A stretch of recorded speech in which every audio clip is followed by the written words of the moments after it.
Welcome to Policy Prism, an exclusive student led podcast series that brings to you conversations with diplomats, bureaucrats, and policymakers, driving Pakistan through its defining moments. This exclusive 6 episode series is brought to you by Nust Public Administration Society. This is a special episode of the Policy Prism. We're in collaboration with the Global Shapers Rawalpindi, which is an initiative led by the World Economic Forum. We welcome you to this very special episode where we have our guest, Mr. Sajjad Hussain. How are you doing? I'm amazing. How are you? Doing pretty well. We both sit here at Nust, fellow Nustians. How do you feel at Nust? I feel amazing. Personally, it's one of the renowned institutions, but it is also a bubble. And with that, I feel that there is this need that I go ahead of my privilege and I use that privilege to help those who don't have this. You talked about your privilege. We're definitely going to go deep digging. We'd like to hear somewhat a short introduction of yours. Okay. So you've mentioned my name is Sajjad Hussain, and I am studying Bachelor's of Public Administration here at Nust. I'm also doing a minor in Sustainable Environmental Management, which is quite recent. So I started this journey of development sector back in 2021. I used to work in public health, and a lot of my work was there. But then what happened was I got selected for SUSI. So I went to America to study public policy, and there we had a whole week on environmental policy, and I fell in love. So I came back, I started working more on environmental policy. I started this minor, and I was doing independent projects. And that's when I got to know about Global Shapers Rawalpindi Hub. I joined them, and currently I'm leading their a project called Eco Transition Collective, where our view is that the government has a lot of priorities and they cannot commit to everything, especially with Pakistan being a developing country. So what we're trying to do is we're trying to make the community so much resilient that they can lead an ecological transition to a climate smart city. We're trying to turn Rawalpindi and in extent Islamabad as well to a climate smart city through community led action. Right. Great to hear that. You're trying to transition Rawalpindi and Islamabad into, a climate changed hub, I'd say. The youth. Without youth, that certainly cannot be possible. But our youth is certainly inclined towards sports. They're inclined towards arcade games.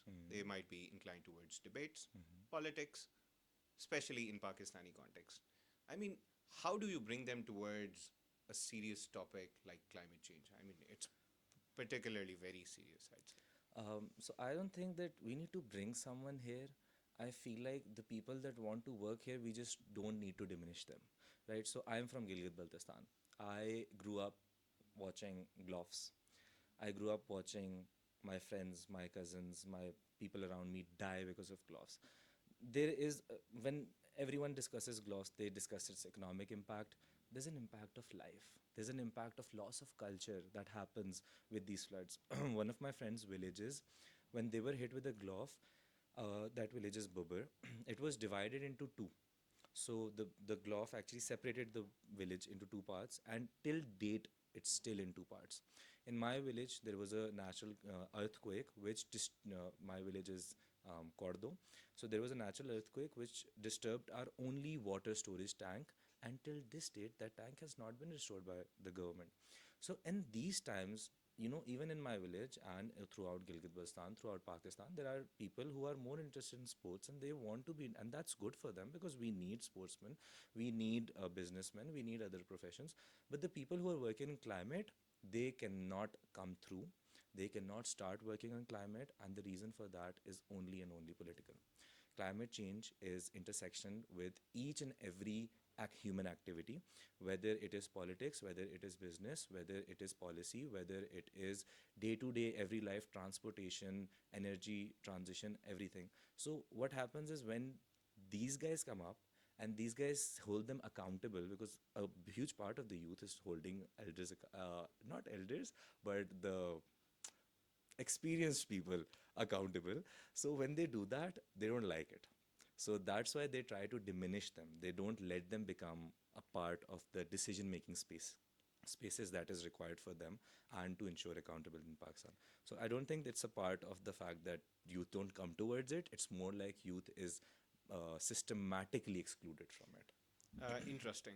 I mean, you talked about hurdles for youngsters to come up, especially in these particular fields.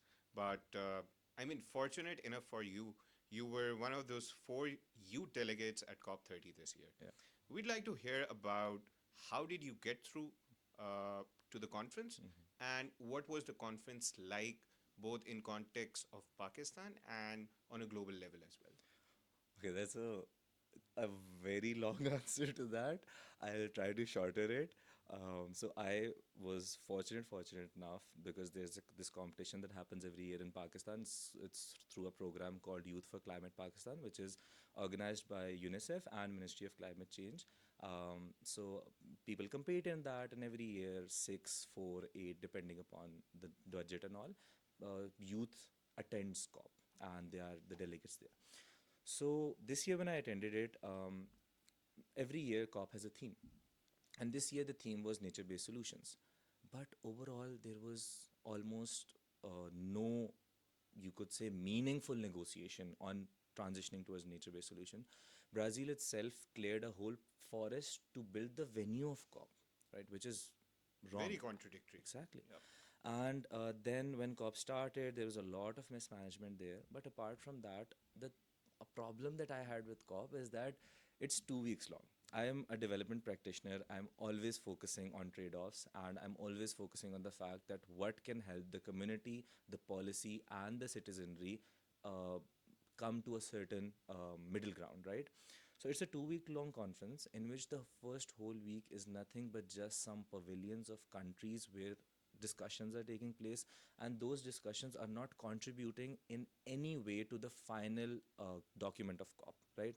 So that whole 1 week, the energy that is lost there, the human resource that is lost there, the money that is lost there, which could very easily be used for adaptation, for mitigation, for working on climate change, it's a waste of all of that. And in the second week, we finally get to the negotiations part. So in negotiations, first talking globally, then we can move on to Pakistan. So in globally this year they were supposed to operationalize the loss and damage fund. They were supposed to do a lot of work on funding, but this year the negotiations failed. So after the negotiations, the final result is a document which is called this year it was called the Mutirao. So Mutirao is Portuguese, which is spoken in Brazil, about global collective action. And that document not in any way mentions fossil fuels. Fossil fuel is not mentioned in the document at all. I mean, that is surprising. Yeah, and the thing was that all of these years, the past 3 years, it was building up to the point that we need to phase out of fossil fuels. So another fun fact, like taking a short step back in history, COP28 was delayed 2 years because they had a debate whether we should phase out of fossil fuels or phase down for fossil fuels. Just for this one word inside the documents, COP was delayed 2 days. You can imagine that on a global scale. So at that time, the fossil fuel lobbyists won, of course, because the G77 countries, USA, the whole of Europe, they need oil to survive, and they are just being lazy. They are not thinking about ways that they can phase out of oil or they can cut it out. They're just being lazy, and they're like, okay, no, yaar, oil se chal raha hai na sab kuch, so let's just keep it going. So it was late for 2 years then, and this year the whole world was finally thinking, because Brazil is also very much development oriented. There are a lot of NGOs there, and their language that they speak is development core.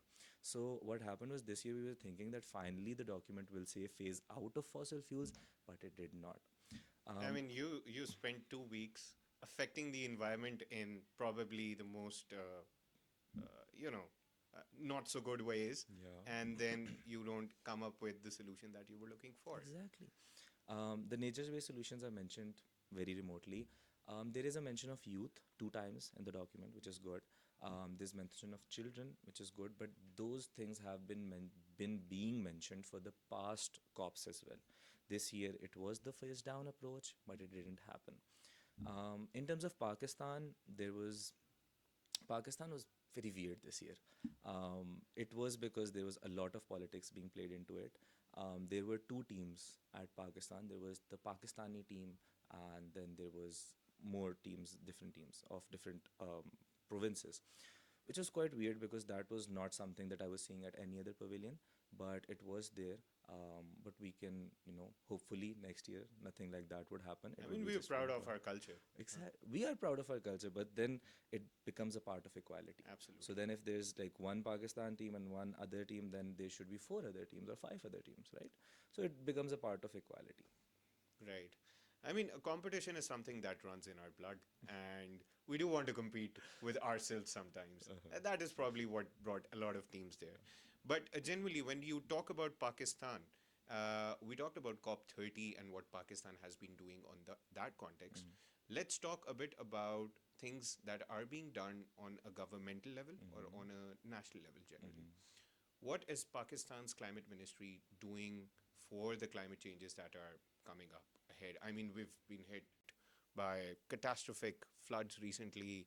We've been, prey to earthquakes back in 2010, and heat waves, lots and lots of other natural calamities come over and over again to Pakistan. What are we doing about it? So, being in the development sector and a youth and evaluating this question from a student, a youth, and a policymaker lens, a student of public policy, of course, I see two answers to this question. One is in the policy context, and one is in the strategic context. In the policy context, our policies are being made, um, but they are reactive, they're not proactive. They're responsive, they're not prospective, right? So what that is essentially doing is that it is in the eye of the global world order. it Pakistan is being seen as someone who just wants funds and who just wants to, because we have floods and we know that we're going to get floods, but we don't take extra measures that a country like Pakistan needs for to protect those people. And once the flood have hit, then we say, okay, we need to rebuild, and then we ask for global money and all. So in that whole context, Pakistan is being seen as a country which is just asking for money and all of those things. And if we change this idea set of coming towards proactive policies and prospective policies, I think that worldview can change. However, when it comes to the strategic direction, it's very good. The strategic direction of Pakistan is going very well, and thanks to the Ministry of Climate Change, of course, they are introducing the Green Taxonomy document, which will help green entrepreneurs basically, because initially the 1979 rules of business in the Constitution of Pakistan, the legal frame of Pakistan, they're agnostic to climate change. They don't even understand what the term of climate change is.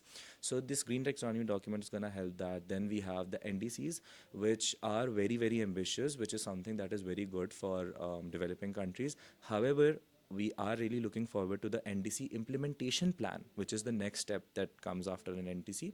And we're really looking forward to, let's say the government says, and the Ministry of Climate Change says that, okay, we will reduce the cost of an e-vehicle for women from, let's say, if it costs 30,000 to 20,000, right?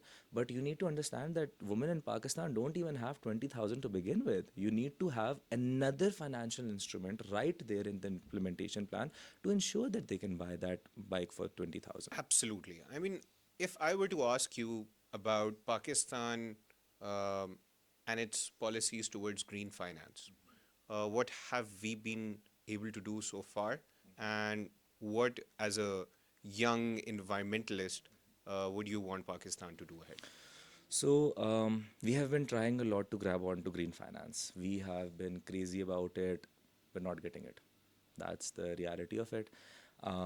So basically, green finance, how it works like is that UNFCCC, which host COP30, they have set up these institutions which have the finance, and then countries like Pakistan, they develop proposals, they submit it to these institutions, and if the institutions see those proposals are good, then they approve it, and then Pakistan move forward. Unfortunately, in Pakistan, the biggest one of these institutions is the Green Climate Fund, and till date they have only approved two initiatives or three initiatives so far. I'm sorry, I'm not right on the number maybe, but the thing is they're very less. And the projects that we have proposed are like in hundreds, like 500, 600 projects we've proposed, and only 8 have made it to the pipeline of being considered, and only 2 to 3 are being implemented right now. One was from JS Bank and one was from NRSP, National Rural Support Program, on biochar. So the problem comes here is that our project developers who are going to develop that project, they have a problem of capacity. They do not have enough capacity to submit good projects, especially with additionality and all that. I'm sorry, I'm going into a lot of technical terms. I'll not go We there. do want to educate our audience with all of those, details. But yes, we do have a time constraint, and the country has a time constraint as well. We need to work on climate, so this is very important. So the thing is that we are not being able to get that funds because of that. And the second thing, I've already talked about it, our image. We are always focused on adaptation projects. We need to focus on mitigation projects. And then the third thing is what I would like Pakistan to do is that the whole system of green finance in the world right now is made in a certain way that if you're not a registered, legal, those kind of corporation, you can't access those funds. And in my opinion, that is wrong. Even a community should be able to access those funds. Gilgit-Baltistan community, we're very resilient. We worked ourselves on our villages and we restored them, right? If communities are able to access that fund on their own, cutting out the middleman in between, they will do much better than those corporations, right? There needs to be accountability, yes. There needs to be a lot of frameworks there, yes. But this will make sure that the development is community focused and it's not being led by some third party, let's I mean, it's good to hear from the younger generation, being more progressive about the 18th Amendment and how we could take it forward in order to, facilitate provinces and communities in particular, as you mentioned, to, be self-sustainable and be fully in charge of what sort of investments they want to make in the areas that they live in. That's very fortunate to hear from you. We will be moving towards the later stages of our podcast. And in that specifically, I would want you to engage the youth. How do we bring them? How do we engage them in activities that positively contribute to climate change? And how can we otherwise encourage them to be at conferences just like you've been? So I think that my answer to that would be talk to each other. We tend to work in silos. We tend to be, I mean, okay, we're Gen Z, we do have anxiety and all, but there is this fact that we have to come out of our comfort zone, right? Go out of your comfort zone, talk to your seniors, talk to other people, make a group together, make collections. Just like my project's name also, Eco Transition Collective. We wanted to form a collective. We didn't want to work in silos. And similarly, I've mentioned the Y4C program and the UNICEF way that the youth could use to attend COP30, especially if you're interested in climate. Apart from that, if you can't start a collective, then join one. And join one which really, really aligns with your values. Like Global Shapers Rawalpindi Hub, it aligned with my values. It was working on the development. It was community-centered. It was accountable and transparent. So I joined that. So youth can also join these initiatives, and they will give them a platform to amplify their voice, to amplify their work. And through these collections, I think that's the only way forward that we have as youth to work together, because we have a lot of resistance against when we hold people accountable. Sajjad, the encouragement that you have brought in and the key points that you have highlighted, I am sure the youth will be really driven towards coming to conferences like these and actively contributing towards those. We did see a public administration professional in the making, very evident all throughout the podcast. Very fortunate to see that, especially as a Nust student, especially as part of the Nust community. It was great having you at the show. Thank you very much. But I do have a bit of, word for the community as well. To everybody listening, let's keep making our cities greener, our communities stronger, and most importantly, just like Sajjad, our actions count. Because in the end, we are the ones responsible for the future that we make for ourselves and the generations to come. Thank you very much, Sajjad. I hope you had great time with us I today. had an amazing time. And I hope people do take time out, you know, coming out from those Instagram reels and do see this podcast and make a good living for themselves in the future. Thank you very much. This was it from our bonus episode of the Policy Prism. Thank you very much. Keep watching our episodes and stay engaged. Keep contributing towards the environment. That is it from today's podcast. Allah Hafiz.